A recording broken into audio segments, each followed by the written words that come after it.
ಇನ್ನು ಪ್ರಧಾನಿ ಮೋದಿಯವರ ಸಂಪುಟದಲ್ಲಿ ರಾಜ್ಯದ 5 ಖಾತೆ ಹಂಚಿಕೆಯಾಗಿದೆ. ಒಟ್ಟು 5 ಜನರಿಗೆ ಕೇಂದ್ರದಲ್ಲಿ ಸಚಿವ ಸ್ಥಾನ ಸಿಕ್ಕಿದೆ. ಮಾಜಿ ಸಿಎಂ ಎಚ್.ಡಿ. ಕುಮಾರಸ್ವಾಮಿ ಅವರಿಗೆ ಕೃಷಿ ಖಾತೆ ಸಿಗುತ್ತೆ ಅನ್ನುವಂತಹ ಮಾತುಗಳು ಕೇಳಿ ಬರ್ತಾ ಇತ್ತು. ಅವರು ಕೂಡ ಕೃಷಿ ಖಾತೆನೇ ಬೇಕು ಅಂತ ಬೇಡಿಕೆ ಇಟ್ಟಿದ್ರು. ಆದರೆ ಮಾಜಿ ಸಿಎಂ ಕುಮಾರಸ್ವಾಮಿ ಅವರಿಗೆ ಕೃಷಿ ಖಾತೆ ಮಿಸ್ ಆಗಿದೆ. ಕೃಷಿ ಖಾತೆಯ ಬದಲಾಗಿ ಉಕ್ಕು ಮತ್ತು ಬೃಹತ್ ಕೈಗಾರಿಕೆ ಖಾತೆಯನ್ನ ಹಂಚಿಕೆ ಮಾಡಲಾಗಿದೆ. ಇನ್ನು ಶಿವರಾಜ್ ಸಿಂಗ್ ಚೌಹಾಣ್ ಪಾಲಾಗಿದೆ ಕೃಷಿ ಖಾತೆ. ಇನ್ನು ಶಿವರಾಜ್ ಸಿಂಗ್ ಚೌಹಾಣ್ ಅವರು ಕೂಡ ಮಧ್ಯಪ್ರದೇಶದ ಸಿಎಂ ಆಗಿದ್ರು. ಮಾಜಿ ಸಿಎಂ ಆಗಿ ಮಧ್ಯಪ್ರದೇಶದಲ್ಲಿ ಬಿಜೆಪಿಯ ಭಾರಿ ಗೆಲುವಿಗೆ ಕಾರಣೀಭೂತರಾಗಿದ್ರು. ಹೀಗಾಗಿ ಶಿವರಾಜ್ ಸಿಂಗ್ ಅವರಿಗೆ ಕೃಷಿ ಖಾತೆಯನ್ನು ನೀಡಲಾಗಿದೆ. ಪ್ರಹ್ಲಾದ್ ಜೋಶಿ ಅವರಿಗೆ ಇಂಧನ ಖಾತೆಯನ್ನ ನರೇಂದ್ರ ಮೋದಿ ಅವರು ಕೊಟ್ಟಿದ್ದಾರೆ. ಇನ್ನು ಶೋಭಾ ಕರಂದ್ಲಾಜೆ ಅವರಿಗೆ ಸಣ್ಣ ಮತ್ತು ಮಧ್ಯಮ ಇದು ರಾಜ್ಯ ಖಾತೆ. ಇನ್ನು ವಿ ಸೋಮಣ್ಣ ಅವರಿಗೆ ಜಲಶಕ್ತಿ ಮತ್ತು ರಾಜ್ಯ ಖಾತೆಯನ್ನು ನೀಡಲಾಗಿದೆ. ಜಲಶಕ್ತಿ ಮತ್ತು ರೈಲ್ವೆ ರಾಜ್ಯ ಖಾತೆಯನ್ನು ನೀಡಲಾಗಿದೆ. ವಿ ಸೋಮಣ್ಣ ಅವರಿಗೂ ಕೂಡ ಕೇಂದ್ರದಲ್ಲಿ ಸ್ಥಾನ ಸಿಕ್ಕಿದೆ. ಇನ್ನು ಅದೇ ರೀತಿಯಾಗಿ ಪ್ರಮುಖವಾಗಿ ಪ್ರಹ್ಲಾದ್ ಜೋಶಿ ಅವರಿಗೂ ಕೂಡ ಖಾತೆ ಹಂಚಿಕೆಯಾಗಿದೆ. ಇನ್ನು ಶಿವರಾಜ್ ಸಿಂಗ್ ಚೌಹಾಣ್ ಅವರ ಪಾಲಿಗೆ ಕೃಷಿ ಖಾತೆಯಾಗಿದೆ. ಕೃಷಿ ಖಾತೆಗಾಗಿ ಮಾಜಿ ಸಿಎಂ ಕುಮಾರಸ್ವಾಮಿ ಅವರು ಬೇಡಿಕೆ ಇಟ್ಟಿದ್ರು. ಇನ್ನು ಅದೇ ರೀತಿಯಾಗಿ ರಾಜ್ಯದ ಅನೇಕ ಜನರು ಕೂಡ ಕುಮಾರಸ್ವಾಮಿ ಅವರಿಗೆ ಕೃಷಿ ಖಾತೆ ಸಿಗುತ್ತೆ ಅನ್ನುವಂತಹ ನಿರೀಕ್ಷೆಯಲ್ಲಿ ಇದ್ದರು. ಆದರೆ ಕೃಷಿ ಖಾತೆ ಮಿಸ್ ಆಗಿದೆ. ಕೃಷಿ ಖಾತೆಯ ಬದಲಾಗಿ ಉಕ್ಕು ಮತ್ತು ಬೃಹತ್ ಕೈಗಾರಿಕೆ ಖಾತೆಯನ್ನು ನೀಡಲಾಗಿದೆ. ಇನ್ನು ಅದೇ ರೀತಿಯಾಗಿ ಪ್ರಮುಖವಾಗಿ ಈ ಒಂದು ಕೃಷಿ ಖಾತೆ ಶಿವರಾಜ್ ಸಿಂಗ್ ಚೌಹಾಣ್ ಅವರ ಪಾಲಾಗಿದೆ. ಇನ್ನು ಅದೇ ರೀತಿಯಾಗಿ ಪ್ರಮುಖ ಖಾತೆಗಳನ್ನು ನಾವು ನೋಡಿದಾಗ ಎಲ್ಲ ಪ್ರಮುಖ ಖಾತೆಗಳು ಕೂಡ ಬಿಜೆಪಿ ನಾಯಕರ ಪಾಲಾಗಿದೆ.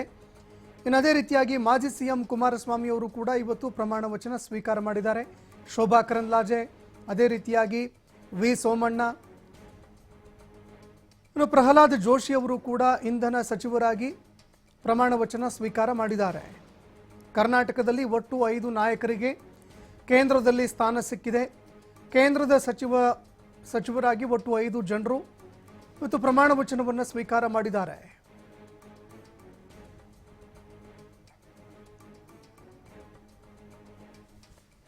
ಇನ್ನು ಸಾಕಷ್ಟು ಮಾತುಗಳು ಕೂಡ ಕೇಳಿ ಬರ್ತಾ ಇತ್ತು. ರಾಜ್ಯಕ್ಕೆ 5 ಖಾತೆಗಳು ಸಿಗತ್ತೆ ಅನ್ನುವಂತಹ ಮಾತಿತ್ತು. ಅದೇ ರೀತಿಯಾಗಿ ಯಾವ ರೀತಿಯಾಗಿ ಬಿಜೆಪಿ ನಾಯಕರು, ಅದರಲ್ಲೂ ರಾಜ್ಯ ಬಿಜೆಪಿ ನಾಯಕರು ಯಾವ ರೀತಿಯಾಗಿ ಬೇಡಿಕೆ ಇಡ್ತಾ ಇದ್ರು, ಅದೇ ರೀತಿಯಾಗಿ ನಾವು ನೋಡಿದಾಗ 5 ಖಾತೆಗಳು ರಾಜ್ಯಕ್ಕೆ ಸಿಕ್ಕಿದೆ. ಪ್ರಮುಖವಾಗಿ ವಿ ಸೋಮಣ್ಣ ಅವರು ಕೂಡ ತೆಗೆದುಕೊಂಡಿದ್ದಾರೆ ಜಲಶಕ್ತಿ, ರೈಲ್ವೆ ರಾಜ್ಯ ಖಾತೆ. ಇನ್ನು ಅದೇ ರೀತಿಯಾಗಿ ರಾಜ್ಯದಿಂದ ನಿರ್ಮಲಾ ಸೀತಾರಾಮನ್ ಅವರು ಕೂಡ ಕೇಂದ್ರದಲ್ಲಿ ಸಚಿವ ಸ್ಥಾನ ಪಡೆದುಕೊಂಡಿದ್ದಾರೆ. ಇನ್ನು ಪ್ರಹ್ಲಾದ್ ಜೋಶಿ ಅವರು ಇಂಧನ ಮತ್ತು ಆಹಾರ ಖಾತೆಯನ್ನು ಪಡೆದುಕೊಂಡಿದ್ದಾರೆ. ಶೋಭಾ ಕರಂದ್ಲಾಜೆ ಅವರು ಸಣ್ಣ ಮತ್ತು ಮಧ್ಯಮ ಕೈಗಾರಿಕೆ ರಾಜ್ಯ ಖಾತೆಯನ್ನು ಪಡೆದುಕೊಂಡಿದ್ದಾರೆ. ನಿರ್ಮಲಾ ಸೀತಾರಾಮನ್ ಅವರು ಕೂಡ ಈ ಬಾರಿ ಕೇಂದ್ರದಲ್ಲಿ ಮತ್ತೊಮ್ಮೆ ಸ್ಥಾನವನ್ನು ಪಡೆದುಕೊಂಡಿದ್ದಾರೆ. ವಿ ಸೋಮಣ್ಣ ಜಲಶಕ್ತಿ, ರೈಲ್ವೆ ರಾಜ್ಯ ಖಾತೆಯನ್ನು ಪಡೆದುಕೊಂಡಿದ್ದಾರೆ. ಕುಮಾರಸ್ವಾಮಿ ಅವರಿಗೆ ಉಕ್ಕು, ಬೃಹತ್ ಕೈಗಾರಿಕೆ ಖಾತೆಯನ್ನು ನೀಡಲಾಗಿದೆ. ಇನ್ನು ಕುಮಾರಸ್ವಾಮಿ ಅವರು ಕೃಷಿ ಖಾತೆ ಬೇಕು ಅನ್ನುವಂತಹ ಒಂದು ಬೇಡಿಕೆಯನ್ನು ಇಡ್ತಾ ಇದ್ರು. ನಿರಂತರವಾಗಿ ಇದಕ್ಕೆ ಸಂಬಂಧಪಟ್ಟಂತೆ ಅವರಿಗೆ ಕೃಷಿ ಖಾತೆ ಸಿಗುತ್ತೆ ಅನ್ನುವಂತಹ ಮಾತುಗಳು ಕೂಡ ಕೇಳಿಬರ್ತಾ ಇತ್ತು. ಆದರೆ ಮಾಜಿ ಸಿಎಂ ಕುಮಾರಸ್ವಾಮಿ ಅವರಿಗೆ ಕೇಂದ್ರದಲ್ಲಿ ಕೃಷಿ ಖಾತೆ ಕೈ ತಪ್ಪಿದೆ. ಇನ್ನು ಅದೇ ರೀತಿಯಾಗಿ ಪ್ರಹ್ಲಾದ್ ಜೋಶಿ ಅವರಿಗೆ ಇಂಧನ ಮತ್ತು ಆಹಾರ ಖಾತೆಯನ್ನು ನೀಡಲಾಗಿದೆ. ಇನ್ನು ಅದೇ ರೀತಿಯಾಗಿ ಶಿವರಾಜ್ ಸಿಂಗ್ ಚೌಹಾಣ್ ಅವರ ಪಾಲಿಗೆ ಕೃಷಿ ಖಾತೆ ಒಲಿದು ಬಂದಿದೆ. ಪ್ರಹ್ಲಾದ್ ಜೋಶಿ ಅವರಿಗೆ ಇಂಧನ ಖಾತೆಯನ್ನು ಮೋದಿ ಅವರು ಕೊಟ್ಟಿದ್ದಾರೆ. ಶೋಭಾ ಕರಂದ್ಲಾಜೆ ಅವರಿಗೆ ಸಣ್ಣ ಮತ್ತು ಮಧ್ಯಮ ಕೈಗಾರಿಕೆ. ಇನ್ನು ಅದೇ ರೀತಿಯಾಗಿ ವಿ ಸೋಮಣ್ಣ ಅವರಿಗೆ ಜಲಶಕ್ತಿ ಮತ್ತು ರೈಲ್ವೆ ರಾಜ್ಯ ಖಾತೆಯನ್ನು ನೀಡಲಾಗಿದೆ.